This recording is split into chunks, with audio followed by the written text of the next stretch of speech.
There was one point where when the Pontianak appears on the TV, I felt somebody just grabbing my shoulder at the back like that. So that's when I started screaming. I ran out of the chalet, and then my aunt from the other room was like, "What's wrong with you?" So I think somebody just grabbed me from the back. And just when I said that, I heard somebody laughing.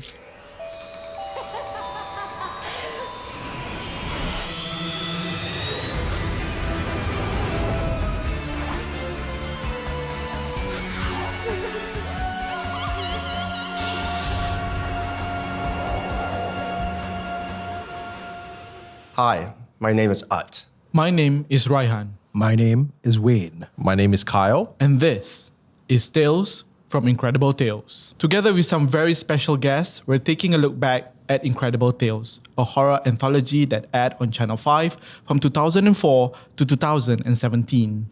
We will also be asking our guests on their very own scary stories. For this season's final episode, of course, we had to welcome back Utt, the host of Incredible Tales for 13 years. There's that lucky number again, 13. Yeah. 13. 13, yeah. That's right. Welcome back, Utt. Thank you. It can be like lucky or unlucky depending on. I want to start off the final show with a question to the audience. Ooh. Well, actually, the audience can think about it, but this is for you guys. Okay. If you went to the most haunted places and you had to choose between not having your sense of hearing or not having your sense of seeing, what would you choose? Oh, God. Oh my God. I'd lose my sense of hearing because if I don't know it's there, then I'd rather it shock me in the moment and then attack me as opposed to it like messing with me before it attacks me. So, sense of hearing. Sense of hearing. What about you, Raihan? That's a good one. Wow. I think I'm just trying to see which area, that the ghost could disturb me first, whether it's Both through are. visual or Yeah. through hearing. Whispers are something that they would definitely try to haunt you first before they appear. I guess I have to lose my sense of hearing.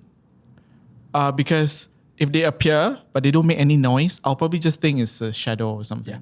It sounds like a cop-out answer, but I will choose sense of sight. I will lose sense of sight. Because podcast, right? So hearing is very important to me. And I think if I'm in a haunted location and I can't see, I think I will try to sleep or I will at least like meditate. Yeah, be peaceful with my mind so you can't hear it. Because your brain can still draw out noises even though you can hear, which is very strange. You can still zone out. Yeah. You can still zone out if you're like in a certain place if you meditate. Yeah. Actually, to segue from that, I picked the same thing. Yeah, but that's interesting, huh? Yeah. Because like your senses amplify. So if you pick one or another, it's gonna amplify even more. Yes. So we would have to be in the zone even more. Yeah, we have to be very, very zen to not, I guess, see. Yeah. Yeah. I'm fairly oblivious, so I could still reason out stuff that I get a glance at. But yeah, if I hear, that's exactly it. If my senses are heightened and I hear a whisper, I'm done. I'll just lie on the ground and go, just take me now. It's okay. I'll just close my eyes. Yeah. That's it. So anyway, in every episode of Tales from Incredible Tales, we'll explore a different theme and how it ties to some of the classic Incredible Tales episodes. This time around, we're looking at the first 2 seasons' scariest episodes. And we've narrowed it down to 2. You may decide that others are scarier than others, but these are our top 2 picks for the scariest episodes. Taxi from season 1 and The Fetus from season 2. We actually talked about Taxi in episode 4 of Tales from Incredible Tales.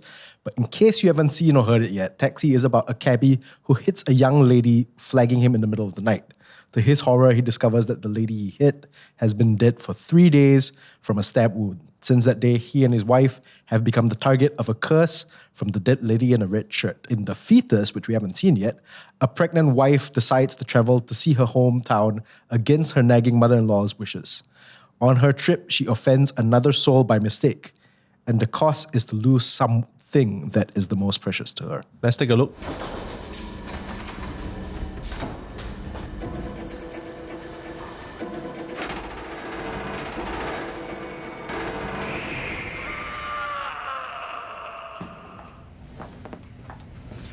Don't worry, Apek.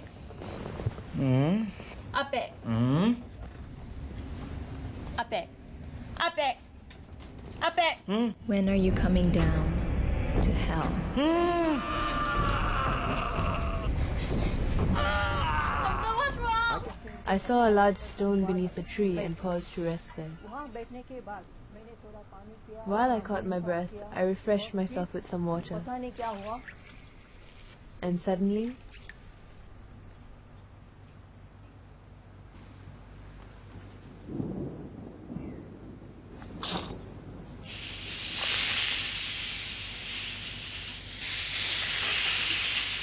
Yeah. I've always like been terrified of a dream within a dream. Oh, yeah. Almost like an inception, right? Yeah. I've had that kind of experience before. Yeah. It's damn scary. It's on par with the whole sleep paralysis thing for me, where just like that sense of not only are you not in control, but you're not in control in a place that doesn't feel like reality as well. Yeah, I think not having to be in control is even scarier. You mentioned about your honeymoon, and was that the experience where you felt like something was on top of you? Somebody was looking down on me. Oh, But he was right beside my bed. which one was it that you felt heavy? When Is that I in was Wales? Wales, yes. Okay, because we have so many stories. Yeah. So that's part of like the dream within a dream for me, at least. It's like when I have these experiences where I feel at first something's on top of me, Yeah. and I can't get out of it, and then I get into this layer of another dream, and I'm trying to get out, and it's just really, it's frustrating. Yeah. Yeah. And it's so intimate because you are the only one who's experiencing it. Yeah. And you can't really you can't really tell someone. And the person will just say it's a dream, right? Yeah. But it's so intimate. Yeah, I've gotten dreams where like I felt choked. Like something choking me. And I wake up, actually I'm still in the dream. But I know that I'm in the dream. Then I was like, shit, how do I get out? I've had friends' accounts where they are in hotels with a friend. Either it's like, an outing or whatnot, where the other person is like asleep, but the person going through it is going through it. And sometimes they're awake, but then they can't get out of it. Like the other person's awake. Those are interesting like accounts. I haven't had that happen to me though. So you haven't had like a dream within a dream kind of. I've had the dream within the dream, but I've never had a situation where if I'm like with a friend and it's kind of like I see them, but they see me, but they don't know what's going on. Yeah. But I've heard about it quite a lot though. That would terrify me because like you can't even yell out for help. You're just trapped. It's just Yeah. All right. So you've done many episodes in Incredible Tales. Which of it is the most scariest for you?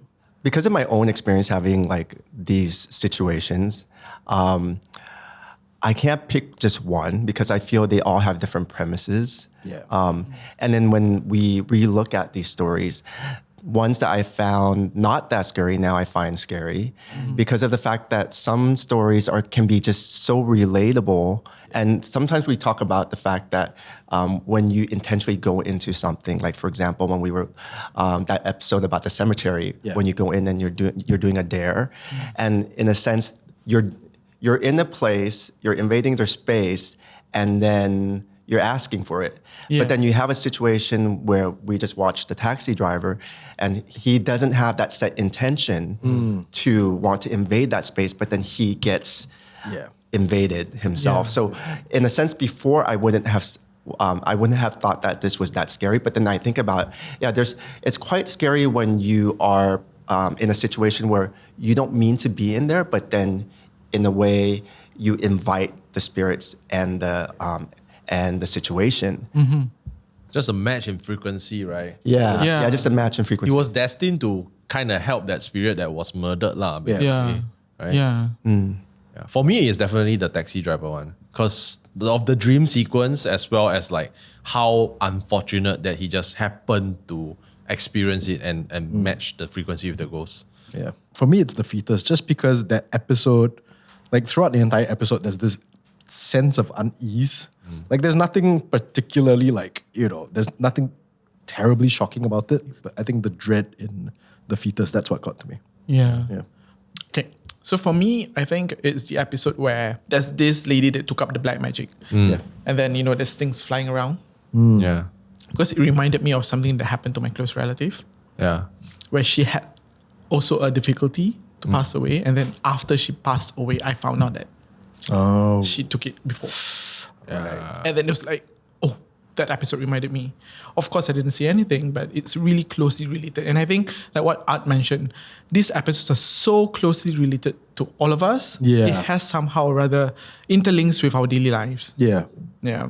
I think it's like the simpler the episode is, the scarier it is now. Yeah. But I mean, like growing up, when you're younger, you're like, visually this looks very scary. Yeah. But like now when you're older, right, then you start thinking, actually this could happen to anyone. Yeah, Like exactly. regular Joe can get it. It's like, wow, that's creepy. Exactly. Or you can look at the fact that a lot of people go through these situations and they don't know where it's coming from, and it could be something as simple that they accidentally, appease a spirit or something, and that's why they have these troubles in their life. The unintentional Yeah. invitation. Yeah. Agree. And so now that we are at the season finale of the Tales for Incredible Tales, how does it feel like to rewatch all these episodes from season 1 and 2 of Incredible Tales? Well, for me, it's very nostalgic because of the fact that it's a huge part of my life in terms of like hosting it and also connecting with people. So I forgot a lot of the episodes until like we were able to revisit. And then it brings me back to the actual, like the filming of and the actual time that I spent with Incredible Tales in the first 2 seasons. And it's quite nice to revisit because it reminds me much more than just the stories itself, but my time in Singapore, growing to love and appreciate Singapore too in the first 2 seasons.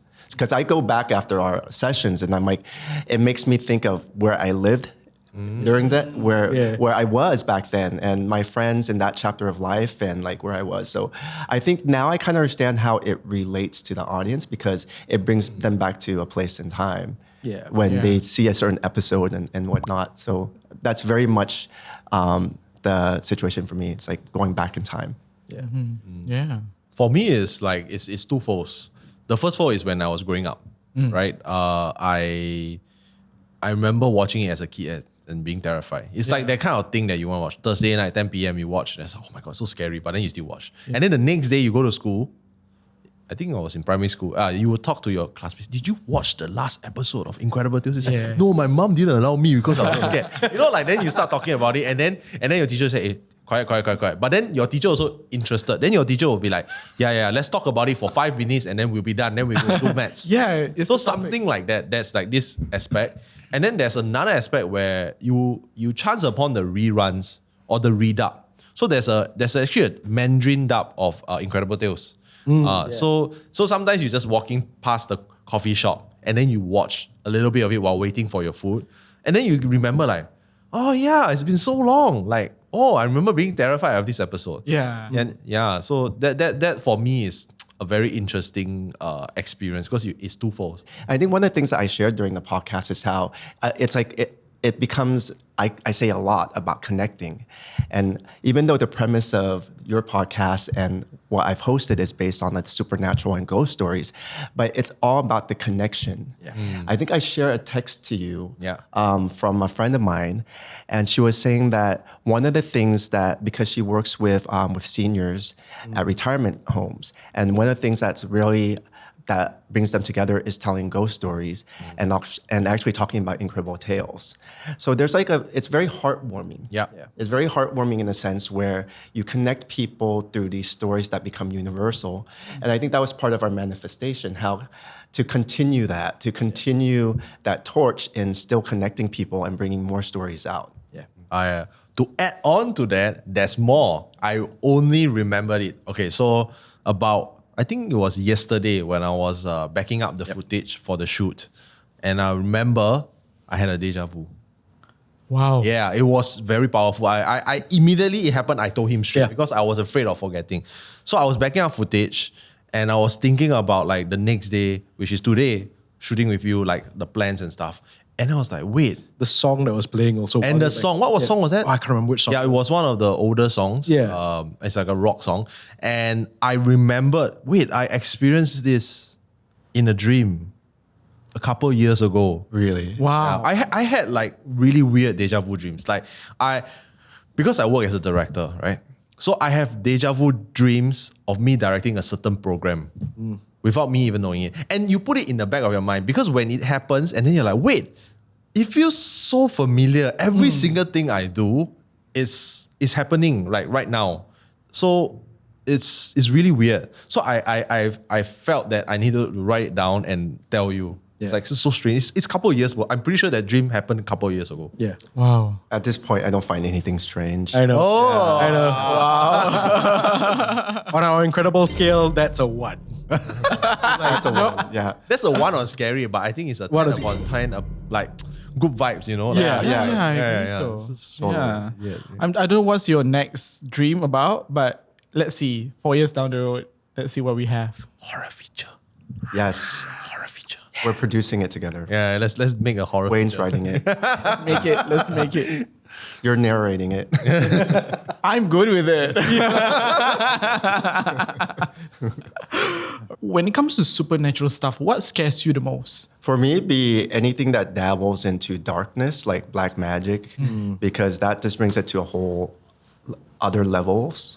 I think when it's used for the purpose of evil or negativity, it just plays into the wrong situations. That to me is quite scary. We were talking to another one of our guests, Hafiz, as well. I think for me, also, it's the malicious intent of the person behind it on top of that. So curses and black magic, that's already horrifying enough, but to find out that an actual person decided, I'm going to do this, actively chose this. Yeah, that frightens me. For me, it's a little bit different. I think the human aspect, to do evil is definitely the scariest for me. But if we were talking about just supernatural, I would say demonic presence. I'm very lucky that I have not felt any demonic presence before, but I know that it exists because that's beyond human. It's not even human to begin with. So to me, that is scary because human, there is still some sense of this thing used to be human. But if it's demonic, then it's a different game. You don't even want to play that. Yeah, mine's on the same subject as thoughts as Kyle, where with black magic, the supernatural and the spirits are more demonic. Yeah. So that's why it's more scary to me. Speaking of like demonic energies, right? So I would like to share a story. I have this aunt who stays in a landed property area. My aunt is quite particular with the helper that she employs. She would change helper quite often. At first, the family, we as a family, we thought that, okay, she's just being very particular with the helper, right? Then we realized that it's a little bit too often. I think at the peak was about seven. So she keep having problems. She stays still staying in the same house. I think a 3-story semi-detached. And then the family occupies the second floor. The family only 4 people, such a big house. And then the 3rd floor is empty, 4th floor is empty. Oh, wow. Yeah, so nobody stays. It's still empty rooms. And the helper stays in her own room on the 1st floor. So it has her own room. And then the 1st floor has a backyard. And then that's the gate, right? When I first stepped into the house, I felt like, okay, the house feng shui a bit weird. The yin energy is very high. Can feel that it's yin. And at that point, like she believes in this kind of thing. So she got employ some feng shui techniques by the feng shui master, like plant some bamboo plants and all, and then like put some fish in the pond to cleanse the house. So it felt okay. They bought it new, so it was built for them. Then I think unfortunately they started having dengue around that area, a dengue cluster, and then they were breeding dengue because of the bamboo, so they had to chop it down.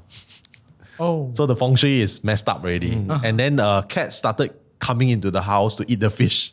Oh no. What? So they had to clear the pond. So all the feng shui is gone. That's where the weird things started to happen. Our observation. So one of her last helper actually got possessed.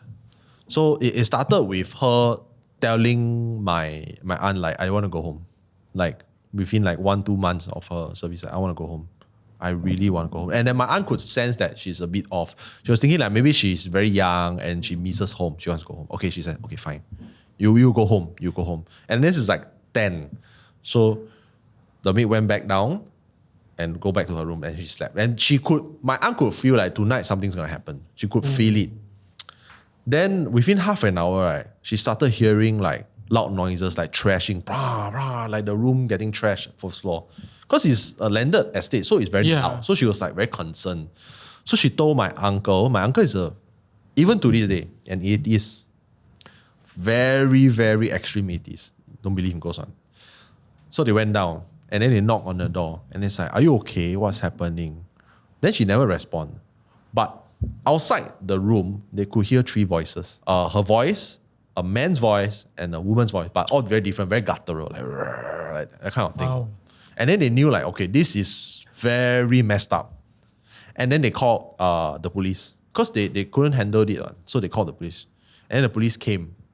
I think initially it was just 2 of them. And they were like asking her to, hey, come out. Then she don't want, she's still trashing the stuff. So the police, I think it's kudos to them lah. They knew what was kind of going on. They were like, okay. Then they called for backup. 2 more came. And then they were like, how? It's like, I think we probably need more people. They called 2 more. So there were 6. Wow. And then that's when they decided to breach because they were afraid that she would hurt herself. When they breached with riot shoes.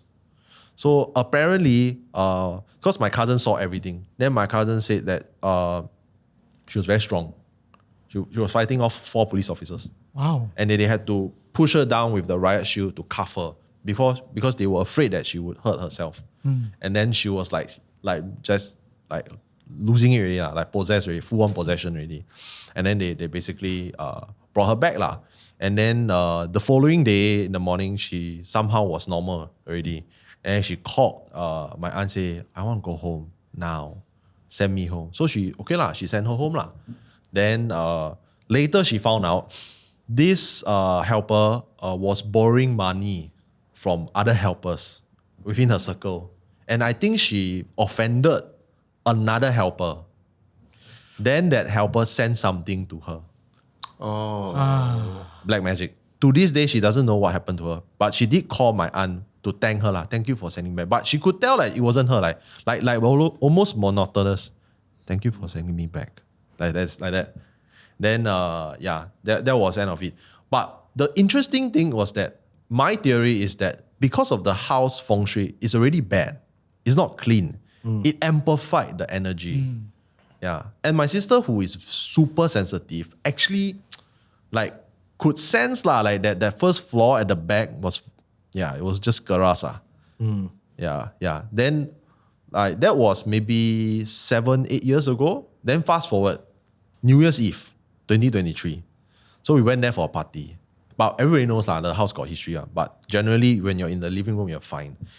Then I went into one of the rooms that were near that room to grab a beer. I could feel a pair of eyes looking at me. But I don't care because I'm used to this kind of thing. I said, whatever. You don't disturb me, I don't care.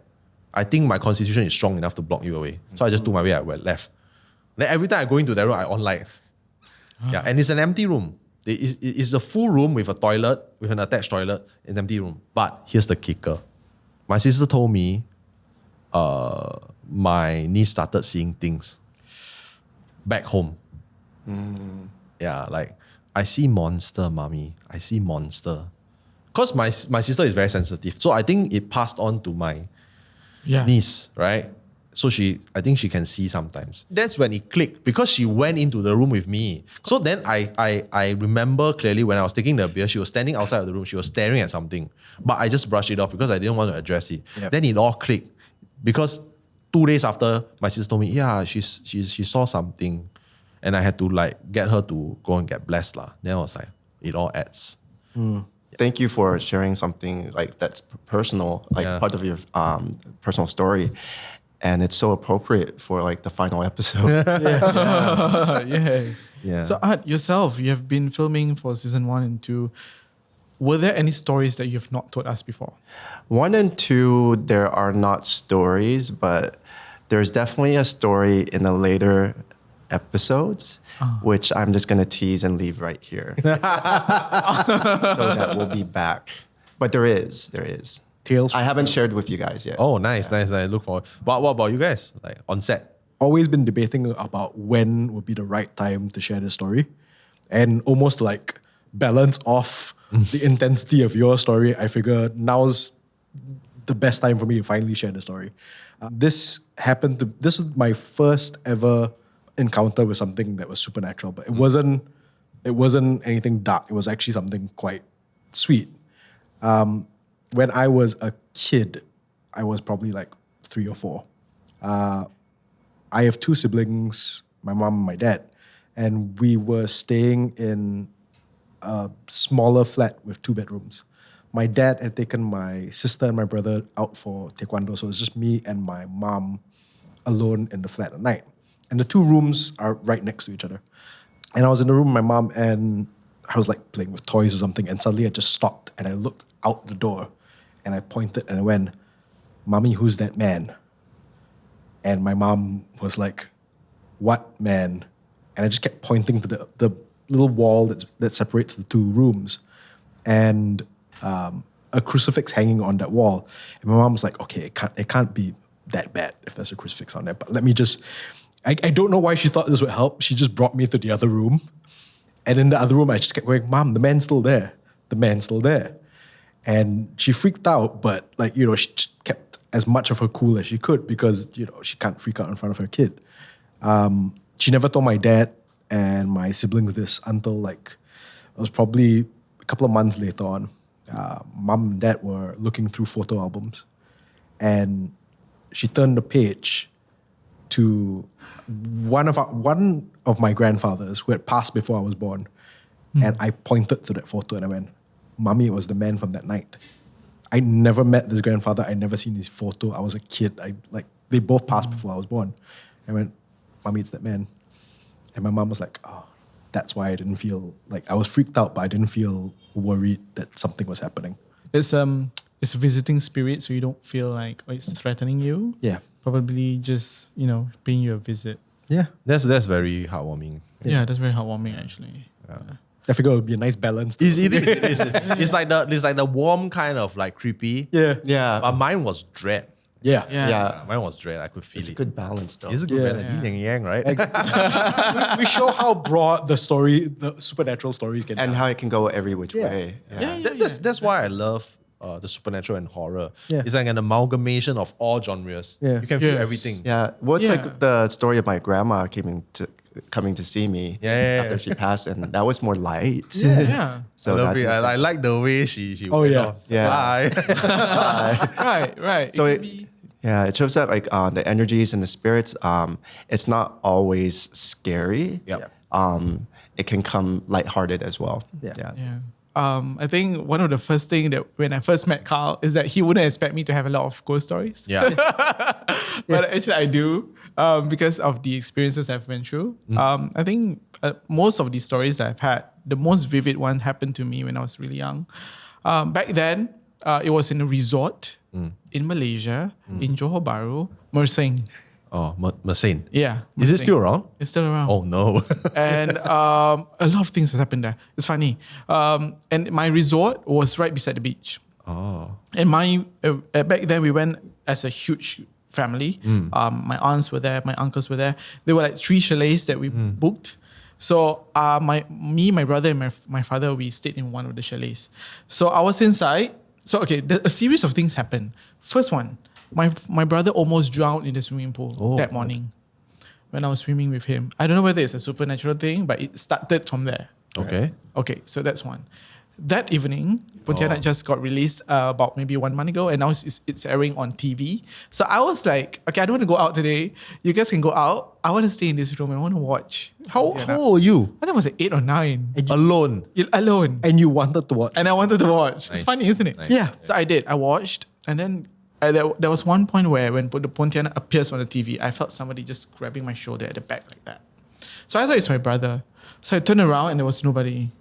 Oh. So that's when I started screaming. I ran out of the chalet, and then my aunt from the other room was like, "What's wrong with you?" It's like, I think somebody just grabbed me from the back. And just when I said that, I heard somebody laughing loudly, like, you know, the Pontianak laughter. Right in the, yes. And I was like, damn it. And now I'm having goosebumps talking about it. So I didn't went back to the room. I went to my aunt's room. That night, my siblings went to have karaoke in the karaoke parlor. They heard something else in the room while they were singing. Yeah. Wow. Yeah, so it's like a series of events that happened one after another. Yeah. My brother and I, he always likes to disturb me when I was younger. Right. So the next morning, nobody was in the room except him.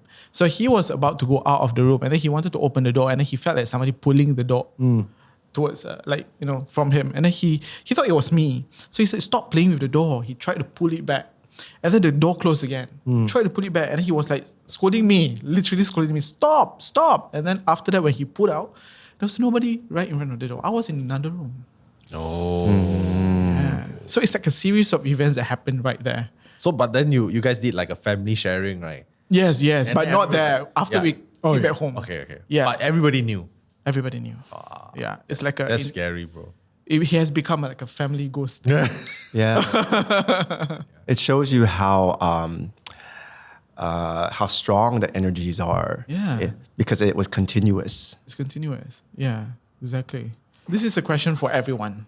What scares you the most? It doesn't have to be maybe supernatural. Cockroaches.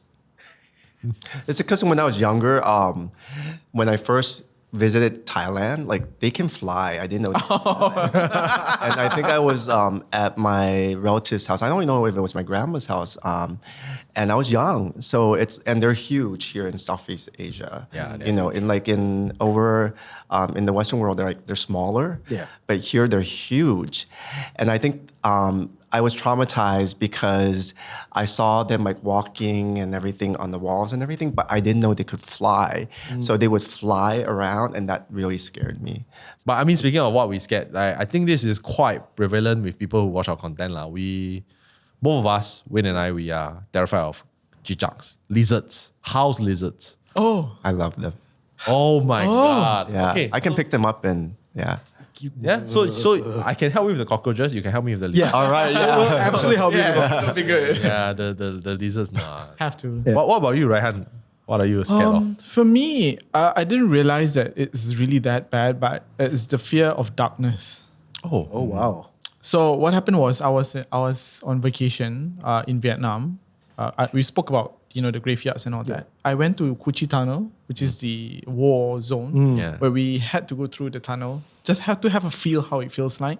And then there was one moment I step in, and then suddenly the light on the in the tunnels just went off, Oh. and it was just pitch black, and it was just me. And that was when I just started to just cramp up myself and just like I cannot move, I cannot do anything because I don't know what's in front of me. Yeah. I don't know whether they're snakes, spiders, cockroaches, lizards, It's just the fear of darkness is just telling me that I cannot see anything. So bringing back to the senses that I would lose, right?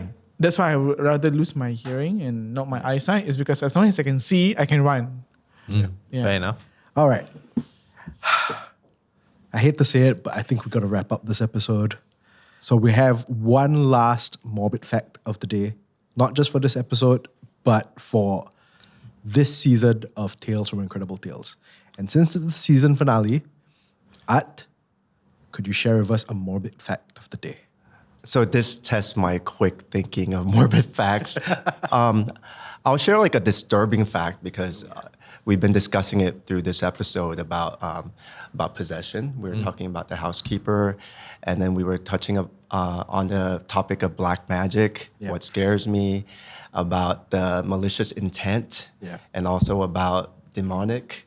So I would say like disturbing facts that I want to share is from what I understand, when you go into wanting to have that malicious intent upon others, these BOMOs or black magic doctors, what they do in order to create these malicious intent can be quite disturbing. For example, like they use anything from urine to fetus to menstruation, anything that's part of bodily fluids into a concoction.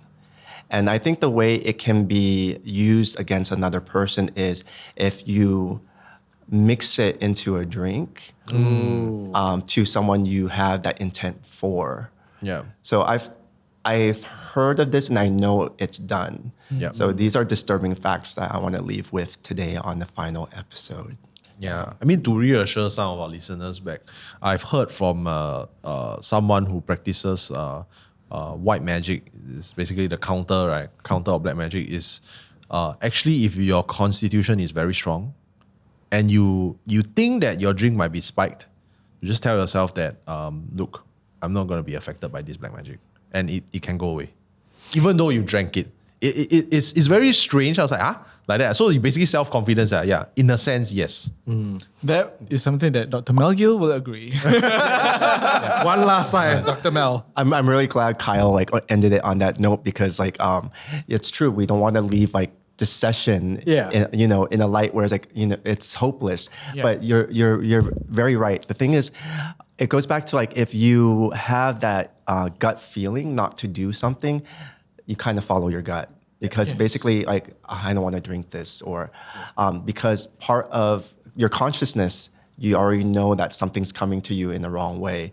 And it's about blessings too because blessings come in like all forms. Just don't something as simple as being nice, donating, being a good person, that protects you too because when dark comes to light, it deflects as well. Yeah, I agree. Yeah. Speaking of blessings, I'm really blessed to be here with all of you. It's been a pleasure. Yeah. It's been an incredible season.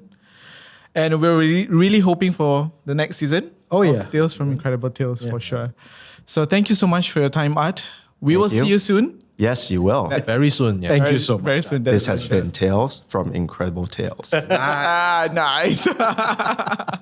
Thank you to all of you for joining us. If there are any episodes on Incredible Tales that you would like us to look back, please, we would love to hear from you. In the meantime, all episodes of Tales from Incredible Tales are on YouTube and MeWatch and on podcast platforms such as meLISTEN, Spotify, and Apple Podcasts. My name is Utt. My name is Wayne. My name is Kyle. My name is Raihan, and we will see you next time on Tales from Incredible Tales.